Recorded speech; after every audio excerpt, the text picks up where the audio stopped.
Good morning everyone, welcome to exam orbit classes. आज है 4 अप्रैल और आज के सेशन में 4 अप्रैल से संबंधित टॉप 10 करंट अफेयर के क्वेश्चंस डिस्कस करेंगे जो कि सभी परीक्षाओं के लिए महत्वपूर्ण हैं। तो सबसे पहले आप सभी के लिए एक सवाल है जिसका आंसर आपको करना है कमेंट्स बॉक्स में। खबरों में रहा MF हाइड्रा क्या है? एक ड्रोन है, मिसाइल है, परिवहन जहाज है या फिर सुरक्षा प्रणाली है? तो इस सवाल का आंसर आपको मिलेगा क्लास के लास्ट में, और जिनको आंसर पता है वो लिखेंगे कमेंट्स बॉक्स में। तो सेशन को स्टार्ट करते हैं और आज की क्लास का पहला सवाल है कि किस देश ने प्रधानमंत्री नरेंद्र मोदी जी को वार्षिक वेस्टल डे परेड में अतिथि के रूप में आने के लिए आमंत्रित किया है? तो फ्रेंड्स, ये आमंत्रण किसके द्वारा दिया गया है? फ्रांस के द्वारा। आइए डिस्कस कर लेते हैं इसके बारे में। तो फ्रांस ने प्रधानमंत्री नरेंद्र मोदी जी को जुलाई में वार्षिक वेस्टल डे परेड में अतिथि के रूप में पेरिस आने के लिए आमंत्रित किया है। तो अब हमारे लिए महत्वपूर्ण हो जाता है वार्षिक वेस्टल डे परेड। डिस्कस कर लेते हैं इसके बारे में। यह फ्रांस का राष्ट्रीय दिवस है जिसे वेस्टल दिवस के रूप में भी जाना जाता है। फ्रेंड्स, यह हर साल 14 जुलाई को मनाया जाता है। 14 जुलाई 1789 को वेस्टल के पतन को व्यापक रूप से फ्रांसीसी क्रांति की शुरुआत माना जाता है। वेस्टल पेरिस के मध्य में स्थित एक किला जेल था जो शाही अत्याचारों और उत्पीड़न का प्रतीक बन गया था। तो आपको बस इतना याद रखना है कि जो वार्षिक वेस्टल डे परेड है ये कहाँ पर मनाया जाता है? तो ये फ्रांस में मनाया जाता है। पूछा जा सकता है क्योंकि प्रधानमंत्री नरेंद्र मोदी जी को जुलाई में इसमें शामिल होने के लिए आमंत्रित किया गया है।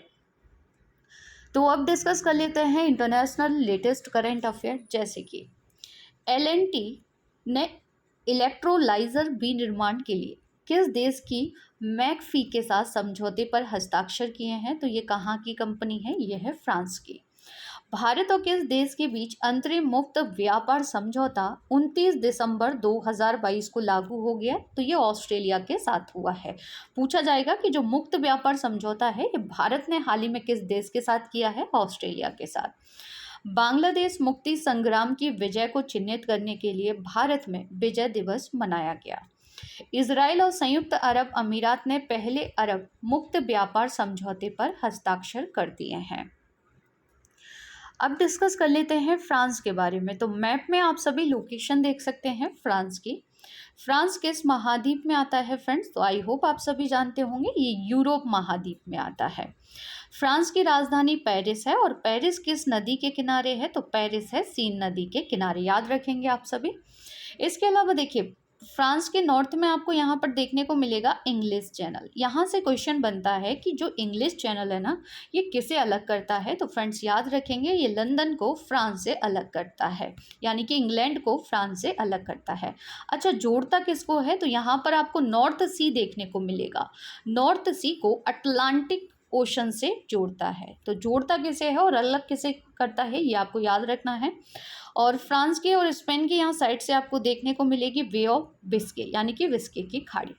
इसके अलावा आप इटली के बारे में एक पॉइंट याद रखेंगे। हाल ही की न्यूज़ है कि जो चैट जीपीटी है ना, इस समय काफ़ी सुर्खियों में बना हुआ है। चैट जीपीटी पर इटली ने प्रतिबंध लगा दिया है। तो पूछा जा सकता है आप सभी से, है ना, याद रखेंगे आप सभी। चलिए आगे बढ़ते हैं। तो फ्रांस की राजधानी अभी हम डिस्कस कर चुके हैं। मुद्रा याद रखेंगे, यूरो है। फ्रांस की प्रधानमंत्री हैं एलिजाबेथ बॉर्न। वर्तमान में यहाँ के प्रेसिडेंट हैं इमैनुअल मैक्रों।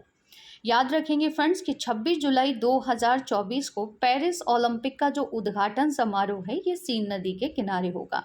यानी कि 2024 में पेरिस ओलंपिक की मेज़बानी कौन कर रहा है? तो पेरिस ओलंपिक की मेज़बानी कर रहा है फ्रांस। अब आप मुझे बताएंगे कि 2028 में पेरिस ओलंपिक की मेज़बानी कौन करेगा? साथ ही में याद रखेंगे कि जो यूनेस्को है इसका हेडक्वार्टर कहाँ पर है? तो ये पेरिस फ्रांस में आता है। तो इतनी जानकारी आप सभी को फ्रांस के बारे में याद रखनी है। अगर आप लोग पहली बार चैनल पर विजिट कर रहे हैं तो चैनल को सब्सक्राइब कर लीजिएगा, साथ ही बेल आइकन दबाना बिल्कुल ना भूलें, जिससे आप सभी को क्लास का जो नोटिफिकेशन है वो सबसे पहले मिल जाएगा। साथ ही में इस क्लास की पीडीएफ बाद में आप सभी को टेलीग्राम चैनल पर मिल जाएगी। टेलीग्राम पर जाकर एग्जाम ऑर्बिट क्लासेस से लोगो आपको दिखाई देगा। जिसने भी टेलीग्राम चैनल ज्वाइन नहीं किया है फ्रेंड ज्वाइन कर लीजिए, क्योंकि पीडीएफ के अलावा यहाँ पर आपको जीके जीएस के क्वेश्चंस भी कराए जाते हैं, जो कि सभी परीक्षाओं के लिए महत्वपूर्ण है। और साथ ही में करंट से संबंधित जो भी अपडेट होता है वो ईजिली आपको टेलीग्राम चैनल पर मिल जाता है। अगला सवाल डिस्कस करेंगे जो कि काफ़ी महत्वपूर्ण है। विश्व स्वास्थ्य संगठन, बात की जा रही है WHO की, तो WHO ने हाल ही में किन देशों को मलेरिया मुक्त प्रमाणित किया है? तो फ्रेंड्स, WHO ने मलेरिया मुक्त घोषित कर दिया है अजरबैजान और तजाकिस्तान को। याद रखेंगे, हाल ही में ये WHO ने घोषणा की है और इन दोनों देशों को मलेरिया मुक्त घोषित कर दिया है। तो आगे डिस्कस कर लेते हैं कुछ एक्स्ट्रा फैक्ट, जैसे कि तंजानिया के बारे में आपको याद होगा, कुछ समय पहले ही पढ़ा था क्लास में कि जो तंजानिया है ना, तंजानिया ने घातक मारवर्ग वायरस बीमारी के प्रकोप की घोषणा की है। ये करंट का क्वेश्चन डायरेक्ट एग्जाम में बन सकता है कि किस देश ने घातक मारवर्ग वायरस बीमारी के प्रकोप की हाल ही में घोषणा की थी? तंजानिया। दुनिया की पहली जो मलेरिया वैक्सीन है, याद रखेंगे, पहली मलेरिया वैक्सीन ये पूछी जा सकती है, तो इसका नाम है मॉस्क्यूरिक्स। याद रखेंगे, देखिए मलेरिया की जो दवा है वो किससे बनती है? कुनिन सिनकोना से, याद है ना आप सभी को। लेकिन वैक्सीन काफ़ी सुर्खियों में है, तो ये आपसे पूछी जा सकती है। किस देश में एशिया से भी घातक मलेरिया रोग वाहक का पता चला था? तो ये हाल ही में पता चला था, केन्या में। डेनमार्क के बारे में याद रखेंगे कि CO2 आयात करने और इसे समुद्र के नीचे स्टोर करने वाला पहला देश बन गया है डेनमार्क। भारत से फ्रोजन सी फूड के आयात पर जो बैन लगाया था ना, ये किसने हटा दिया है? तो फ्रेंड्स, ये कतर के द्वारा हटा दिया गया है। तो सबसे पहले आप लोकेशन देखेंगे किसकी? अजरबैजान की। तो देखिए यहाँ पर है छोटा सा देश अजरबैजान, जिसकी राजधानी बहुत महत्वपूर्ण है, बाकू। याद रखेंगे इसकी राजधानी क्या है? तो बाकू इसकी राजधानी है। अच्छा, यहाँ पर अजरबैजान के बारे में एक पॉइंट आपको याद रखना है कि जो कैस्पियन सी है ना, इससे अजरबैजान की सीमा लगती है। याद रखेंगे आप सभी। चलिए आगे बढ़ते हैं। तजाकिस्तान की लोकेशन भी आप सभी देख सकते हैं, यह है तजाकिस्तान, और तजाकिस्तान की राजधानी को बोलते हैं दुशांबे। अगला सवाल है कि मियामी ओपन 2023 का जो खिताब है ये किसने जीत लिया है? तो फ्रेंड्स, ये खिताब जीता है डेनिल मेदवेदेव ने, और इनका संबंध किस देश से है ये पूछ लिया जाता है। तो याद रखेंगे, ये रसिया के काफ़ी अच्छे खिलाड़ी हैं। इनका संबंध कहाँ से है? तो रूसी टेनिस स्टार हैं ये, याद रखेंगे आप सभी, पूछा जा सकता है। तो इन्होंने जेनिक सिनर को हराकर मियामी ओपन 2023 का जो खिताब है ये जीत लिया है। वहीं बात की जाए मियामी ओपन की, तो पेशेवर टेनिस टूर्नामेंट है जो हर साल संयुक्त राज्य अमेरिका के फ्लोरिडा में होता है। टूर्नामेंट का जो पहला आयोजन है ये 1985 में हुआ, और तब से इसे हार्ड रॉक स्टेडियम में खेला जाता है।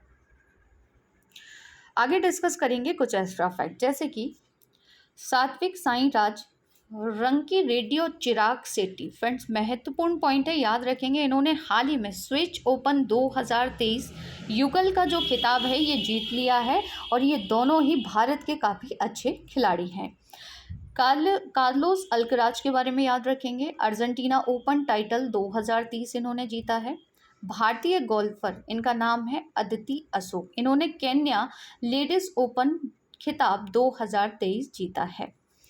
नोवाक जोकोविच के बारे में याद रखेंगे, ऑस्ट्रेलियन ओपन 2023 के पुरुष एकल का खिताब इन्होंने जीता है। और वहीं अगर महिलाओं में पूछ ले कि ऑस्ट्रेलिया ओपन 2023 महिलाओं में किसने जीता है महिला एकल में, तो याद रखेंगे आर्याना सवालेंका, जो कि ऑस्ट्रेलिया के हैं ना, तो इनके बारे में भी आपको याद रखना है। चलिए आगे बढ़ते हैं। निम्न में से किसने वित्तीय वर्ष 2022-23 में 13.02 लाख टन मैग्नीज अयस्क का उत्पादन किया है? तो फ्रेंड्स, एक मिनी रत्न कंपनी है भारत की जिसका नाम है मोइल लिमिटेड। तो याद रखेंगे इसने हाल ही में इतना उत्पादन किया है मैग्नीज का। अच्छा, मैग्नीज की काफ़ी प्रसिद्ध खदान है जिसे हम बोलते हैं भरवेली की खदान। ये खदान आपको याद रखनी है। भरवेली की जो खदान है ना, ये आती है बालाघाट में, फ्रेंड्स बालाघाट कहाँ पर पड़ता है? तो ये आता है एमपी में। याद होगा आप सभी को कि जो चिन्नौर चावल है, चिन्नौर चावल का जीआई टैग किसे दिया गया था? तो बालाघाट को दिया गया था, याद रखेंगे आप सभी, ठीक है। कंपनी भारत में 11 मैग्नीज अयस्क खदानों का संचालन करती है। किस कंपनी की हम बात कर रहे हैं? तो मोयल लिमिटेड की बात कर रहे हैं, ठीक है। इसकी 7 खदानें महाराष्ट्र के नागपुर और भंडारा जिलों में और 4 मध्य प्रदेश के बालाघाट जिले में स्थित है। अच्छा, इसका मुख्यालय अगर आपसे पूछ ले तो मुख्यालय याद रखेंगे, इसका मुख्यालय आता है नागपुर महाराष्ट्र में, और ये मिनी रतन श्रेणी फर्स्ट की कंपनी है भारत की। आगे डिस्कस करेंगे कि बीपीसीएल गैर इंटरनेट उपयोगकर्ताओं को डिजिटल भुगतान की पेशकश करने वाली पहली कंपनी बन गई है। वर्तमान में भारत में कितनी महारत्न कंपनियां हैं? तो फ्रेंड्स याद रखेंगे वर्तमान में है 11, और 11वीं महारत्न कंपनी कौन सी है? तो पावर फाइनेंस कॉरपोरेशन लिमिटेड। जी कृष्ण कुमार को भारत पेट्रोलियम कॉरपोरेशन के अध्यक्ष के रूप में नियुक्त किया गया है। आज़ादी का अमृत महोत्सव के तहत बिजली उत्सव किसने मनाया? तो इसे हाल ही में महारत्न कंपनी आरसी लिमिटेड के द्वारा बनाया गया था। नेक्स्ट क्वेश्चन है कि प्रधानमंत्री नरेंद्र मोदी जी ने 3 अप्रैल को केंद्रीय जांच ब्यूरो यानी कि सीबीआई के हीरक जयंती समारोह का उद्घाटन कहाँ पर किया? तो फ्रेंड्स सीबीआई का जो हीरक जयंती समारोह मनाया गया ये नई दिल्ली में मनाया गया, जिसका उद्घाटन किया है प्रधानमंत्री नरेंद्र मोदी जी ने। और इसी के साथ प्रधानमंत्री नरेंद्र मोदी जी ने शिलांग, पुणे, नागपुर में सीबीआई के नवनिर्मित कार्यालय परिसर का भी उद्घाटन किया। सीबीआई के हीरक जयंती समारोह वर्ष को चिन्हित करते हुए एक डाक टिकट और एक स्मारक सिक्का भी जारी किया गया पीएम मोदी जी के द्वारा। आगे डिस्कस कर लेते हैं सीबीआई के बारे में बेसिक इन्फॉर्मेशन। तो देखिए सीबीआई के बारे में आपको क्या क्या याद रखना है। केंद्रीय जांच ब्यूरो की जो स्थापना है ये 1963 में गृह मंत्रालय के एक प्रस्ताव के द्वारा की गई थी। यह प्रमुख पुलिस जांच एजेंसी है, याद रखेंगे। यह एक वैधानिक निकाय नहीं है, लेकिन दिल्ली विशेष पुलिस प्रतिष्ठान अधिनियम 1946 के तहत जांच करने की शक्ति इसे प्राप्त है। सीबीआई की स्थापना की जो सिफारिश है ये संतानम समिति के द्वारा की गई थी। इसे अच्छे से याद कर लेंगे फ्रेंड्स, ये बहुत पूछा जाता है कि जो संतानम समिति है ना, इसका संबंध किससे है? तो ये सीबीआई से ही संबंधित है। सीबीआई का मुख्यालय नई दिल्ली में आता है और यह कार्मिक, पेंशन और लोक शिकायत मंत्रालय भारत सरकार के अधीन काम करती है। फ्रेंड्स ये मंत्रालय सीधे प्रधानमंत्री कार्यालय के दायरे में आता है। वर्तमान में इसके महानिदेशक है सुबोध कुमार जायसवाल, तो ये नाम भी आपको याद रखना है। अगला सवाल है कि ओपेक का मुख्यालय कहाँ पर है? तो फ्रेंड्स ओपेक आ गया है सुर्खियों में, डिस्कस करेंगे इसके बारे में डिटेल से। तो आप याद रखेंगे इसका मुख्यालय आता है वियना। वियना यानी कि ऑस्ट्रिया, ऑस्ट्रेलिया नहीं, ऑस्ट्रिया। ऑस्ट्रिया कहाँ पर है? तो याद रखेंगे ये आता है यूरोप महाद्वीप में। तो ओपेक सुर्खियों में इसलिए है क्योंकि ओपेक के सदस्यों ने अगले महीने से तेल उत्पादन में 10 लाख बैरल प्रतिदिन से अधिक की कटौती करने की घोषणा की है। इस कदम का जो उद्देश्य है वो बाजार में स्थिरता लाना है। यह घोषणा ओपेक प्लस मंत्री स्तरीय पैनल की एक आभासी बैठक में की गई है। तो देखिए अभी हम डिस्कस करेंगे ओपेक के बारे में और ओपेक प्लस के बारे में, दोनों ही महत्वपूर्ण हैं हमारे लिए। तो पहले जान लेते हैं ओपेक के बारे में। तो देखिए ओपेक जो है ना, ये पेट्रोलियम निर्यातक देशों का संगठन है, एक स्थायी अंतर सरकारी संगठन है, याद रखेंगे। 1960 में ईरान, इराक, कुवैत, सऊदी अरब, वेनेजुएला, बगदाद सम्मेलन में इसे स्थापित किया गया था। इसका जो उद्देश्य है वो अपने सदस्य देशों की पेट्रोलियम नीतियों का समन्वय और एकीकरण करना है।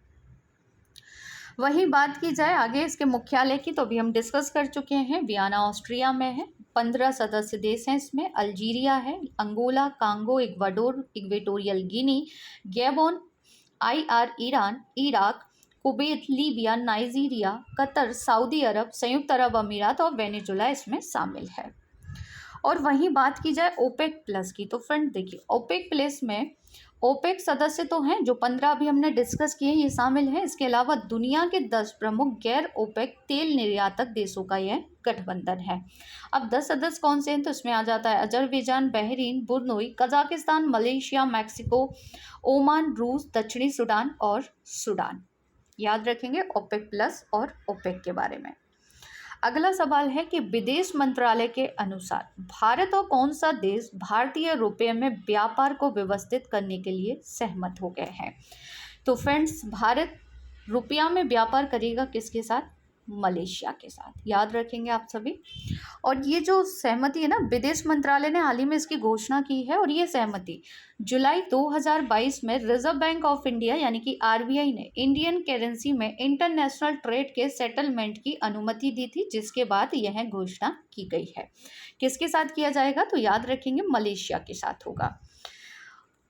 और फ्रेंड्स, यहाँ से एक और पॉइंट महत्वपूर्ण हो जाता है कि कुआलालंपुर में स्थित Indian international bank of Malaysia ने भारत में यूनियन बैंक ऑफ इंडिया के माध्यम से स्पेशल रुपया बोस्ट्रो अकाउंट खोलकर इस सिस्टम की शुरुआत की थी। याद रखेंगे आप सभी। डोमेस्टिक करेंसी में भुगतान करने के लिए बोस्ट्रो अकाउंट का इस्तेमाल किया जाता है। तो ये आपसे पूछा जा सकता है कि किस देश ने खोला है ना। मलेशिया के बारे में बात की जाए तो मैप में आप सभी लोकेशन देखेंगे। सबसे पहले तो ये है मलेशिया, ठीक है। मलेशिया के वर्तमान में पीएम है अनवर इब्राहिम, राजधानी कुआलालंपुर है, मुद्रा है मलेशियाई रिंगिट, राजभाषा यहाँ की मलय है और आधिकारिक धर्म यहाँ का है इस्लाम। और देखिए, मलेशिया के यहीं पर आपको एक संधि वो जल संधि दिखाई देगी जिसे हम कहते हैं मलक्का। मलक्का याद रखेंगे। ये किसे अलग करती है? तो मलेशिया को सुमात्रा यानी कि इंडोनेशिया से अलग करती है। नेक्स्ट क्वेश्चन है कि राष्ट्रीय सहायक प्रजनन प्रौद्योगिकी और सरोगेसी बोर्ड के विशेषज्ञ सदस्य के रूप में किसे नियुक्त किया गया है? तो विशेषज्ञ सदस्य के रूप में नियुक्ति की गई है डॉक्टर आरजी पटेल की। अगला सवाल है कि हिटाची पेमेंट सर्विसेज के एमडी के रूप में किसे नियुक्त किया गया है? तो फ्रेंड्स, इनका नाम है सुमिल बिकमसे, जिन्हें आप सभी पिक में देख सकते हैं, और इन्होंने रुस्तम ईरानी का स्थान लिया है। तो डिस्कस कर लेते हैं किसके बारे में? हिटाची पेमेंट्स के बारे में। तो हिटाची जो पेमेंट्स है ना, ये एक भुगतान समाधान कंपनी है जो 15 वर्षों से कम काम कर रही है ना। हिटाची पेमेंट्स ने नोएडा में अपनी पहली in house cash management unit स्थापित की है। एक और नियुक्ति आपको याद रखनी है कि 30 मार्च 2023 को राजीव के मिश्रा को power trading corporation of India limited के नए अध्यक्ष और प्रबंध निर्देशक के रूप में नियुक्त किया गया है। अगला सवाल है कि जो 2 दिवसीय विज्ञान 20 सम्मेलन है ना, ये कहाँ पर हुआ है? तो जैसा कि आप सभी जानते हैं कि G20 की अध्यक्षता इस समय कर रहा है भारत 2023 में। तो जितनी भी बैठक हैं ये सब कहाँ होनी है? तो ये भारत में होनी है ना। तो 2 दिवसीय विज्ञान 20 पूछा जा सकता है, ये हुआ है अगरतला में। अगरतला कहाँ पर आता है? तो ये आता है त्रिपुरा में। याद रखेंगे ये बैठक कहाँ पर हुई है? त्रिपुरा में। और विज्ञान सम्मेलन का जो विषय है वो हरित भविष्य के लिए स्वच्छ ऊर्जा है। याद रखेंगे। चलिए आगे बढ़ते हैं। तो क्लास की शुरुआत में मैंने आपसे एक क्वेश्चन पूछा था कि खबरों में रहा MF हाइड्रा क्या है? तो फ्रेंड्स, याद रखेंगे ये एक परिवहन जहाज है जो कि किससे चलेगा? हाइड्रोजन से चलेगा। और इसका हाल ही में सफलतापूर्वक परीक्षण कर लिया गया है। और इस जहाज को बनाया किसने है, ये हमारे लिए महत्वपूर्ण हो जाता है। तो देखिए, नॉर्वेजियन कंपनी है जिसका नाम है नॉरलेट ने दुनिया की पहली फेरी को सफलतापूर्वक लॉन्च किया है जो तरल हाइड्रोजन पर चलती है। तो ये महत्वपूर्ण हो जाता है हमारे लिए। याद रखेंगे आप सभी, ठीक है। MF हाइड्रा नामक परिवहन जहाज नॉर्वेजियन कंपनी नॉरलेट द्वारा शुरू की गई दुनिया की पहली जहाज है जो प्रभावी हाइड्रोजन पर चलता है, ठीक है। यह हाइब्रिड है जो बैटरी और प्रभावी हाइड्रोजन ईंधन सेल दोनों का उपयोग कर सकता है, यानी कि ये बैटरी पर भी चल सकता है और हाइड्रोजन पर भी चल सकता है। तो अब डिस्कस कर लेते हैं नॉर्वे के बारे में। तो मैप में आप सभी नॉर्वे की लोकेशन देखेंगे फ्रेंड्स। ये है नॉर्वे की राजधानी ओस्लो है। अब आप मुझे बताइए कि शांति का जो नोबेल प्राइज़ है, शांति का नोबेल पुरस्कार कहाँ पर दिया जाता है? आंसर करेंगे कमेंट्स बॉक्स में। नॉर्वे की मुद्रा को क्रोन कहते हैं। देखिए, आगे नॉर्वे लगा है तो ईजिली आप आंसर कर सकते हैं, गलत नहीं होगा, ठीक है। नॉर्वे के राजा हैं नॉर्वे के हेराल्ड बी। तो ये जानकारी आपको नॉर्वे के बारे में याद रखनी है। तो अब डिस्कस कर लेते हैं टॉप 10 स्टैटिक जीके। आज का प्रमुख जो हमारा विषय होगा वो होगा विश्व की प्रमुख झीलें। फ्रेंड्स, याद रखेंगे विश्व की प्रमुख झीलें, भारत की प्रमुख झीलें होंगी। यहाँ पर थोड़ा चेंज करना भूल गए। भारत की प्रमुख झीलें, यहाँ से क्वेश्चन बन जाता है एग्जाम में। तो हैदराबाद एवं सिकंदराबाद के बीच कौन सी झील स्थित है? हुसैन सागर है। बेमना झील किस राज्य में स्थित है? तो ये केरल में आती है। लोनार झील याद रखेंगे महाराष्ट्र में है। भारत की सबसे बड़ी जो लैगून झील है चिल्का है। भारत की सबसे अधिक ऊंचाई पर स्थित चोलामू झील है और ये कहाँ पर आती है फ्रेंड्स? तो ये सिक्किम में है। उमियम झील कहाँ पर है? मेघालय में है। अष्टमुदी झील याद रखेंगे केरल में है। जवाहर सागर, राणा प्रताप सागर, गांधी सागर जो जलाशय है ये किस नदी पर है? चंबल पर। नागिन झील याद रखेंगे जम्मू कश्मीर में है। पेंगोंग तसो झील ये काफ़ी सुर्खियों में रही है फ्रेंड्स, पूछी जा सकती है ना, तो याद रखेंगे ये लद्दाख में है। रिवीजन कर लेते हैं कल की क्लास का। तो देखिए, हिमाचल प्रदेश की अंजलि शर्मा ने किस पर्वत चोटी को फतेह कर लिया है? किलिमंजारो को। मेट्रोपॉलिटन म्यूजियम ऑफ आर्ट ने 15 मूर्तियों को भारत को लौटाने की घोषणा की है। यह म्यूजियम कहाँ पर है? तो याद रखेंगे ये आता है न्यूयॉर्क में। हिंदू फोबिया की निंदा करने वाला प्रस्ताव पारित करने वाला पहला अमेरिकी राज्य कौन सा बन गया है? तो याद रखेंगे जॉर्जिया बन गया है। इसरो ने 2 अप्रैल को पुनः प्रयोज्य लॉन्च वाहन स्वायत्त लैंडिंग जो मिशन है परीक्षण कहाँ से किया है? तो चित्रदुर्ग कर्नाटक से किया गया है। सलीम जो दुरानी है 88 साल की उम्र में इनका निधन हो गया है। इनका संबंध किस खेल से था? तो फ्रेंड्स याद रखेंगे क्रिकेट के काफ़ी अच्छे खिलाड़ी थे। और साथ ही में याद रखेंगे इनके बारे में एक और पॉइंट कि अर्जुन अवार्ड से सम्मानित होने वाले पहले खिलाड़ी भी यही थे। वॉर एंड वीमेन पुस्तक के लेखक कौन है? तो इस पुस्तक को लिखा गया है डॉक्टर M.A. हसन के द्वारा। किस राज्य की कांगड़ा चाय को यूरोपीय GI टैग मिला है? तो फ्रेंड्स ये मिला है कहाँ की चाय को? हिमाचल प्रदेश की कांगड़ा चाय को। यूनिटी कप क्रिकेट टूर्नामेंट 2023 कहाँ पर हुआ? तो इसका आयोजन किया गया था नई दिल्ली में। हाल ही में संघाई सहयोग संगठन का नया संवाद भागीदारी किसे बनाया गया है? फ्रेंड्स याद रखेंगे सऊदी अरब को बनाया गया है। आदित्य बिड़ला हेल्थ इंश्योरेंस ने किस बैंक के साथ साझेदारी की है? तो ये साझेदारी की गई है यूके बैंक के साथ। सागर सेतु मोबाइल ऐप का संबंध किससे है? तो समुद्री व्यापार से ये रिलेटेड है, याद रखेंगे आप सभी। तो ये था कल का करंट अफेयर। अगर डिटेल से जानना है तो एक बार कल की क्लास ज़रूर देख लीजिएगा। कल के सेशन में जो सवाल आपसे पूछे थे आंसर डिस्कस कर लेते हैं। सेंट्रल बैंकिंग अवार्ड्स 2023 में गवर्नर ऑफ द ईयर पुरस्कार किसने जीता है? ये आपसे पूछा जा सकता है फ्रेंड्स। तो राइट आंसर है ऑप्शन ए शक्तिकांत दास। बोमचू जो उत्सव है ये कहाँ पर मनाया जाता है फ्रेंड्स? बोमचू उत्सव का आयोजन कहाँ पर किया जाता है? तो याद रखेंगे ये मनाया जाता है कहाँ पर? सिक्किम में। हिमालय की ऊंची चोटी कंचनजंगा कहाँ पर स्थित है? तो ये आती है सिक्किम में। अब आप सभी के लिए कुछ सवाल हैं जिनके आंसर आपको करने हैं कमेंट्स बॉक्स में। नामीबिया से लाई गई मादा चीता साशा का निधन किस नेशनल पार्क में हो गया है? महिला प्रीमियर लीग का फाइनल किस स्टेडियम में खेला गया? भारतीय संविधान के किस अनुच्छेद के अनुसार केंद्र सरकार के पास राज्य को बनाने की शक्ति है? निम्नलिखित में से कौन सी एक मिश्र धातु है? फ्रेंड्स इन सभी के आंसर आपको करने हैं कमेंट्स बॉक्स में। ये सेशन आपको कैसा लगा कमेंट्स करके ज़रूर बताइएगा। अगर क्लास अच्छी लगी हो तो क्लास को ज़्यादा से ज़्यादा शेयर कीजिएगा, लाइक कीजिएगा और चैनल को सब्सक्राइब ज़रूर कर लीजिएगा। मिलते हैं नेक्स्ट सेशन में एक नए टॉपिक के साथ। तब तक के लिए जय हिंद, जय भारत।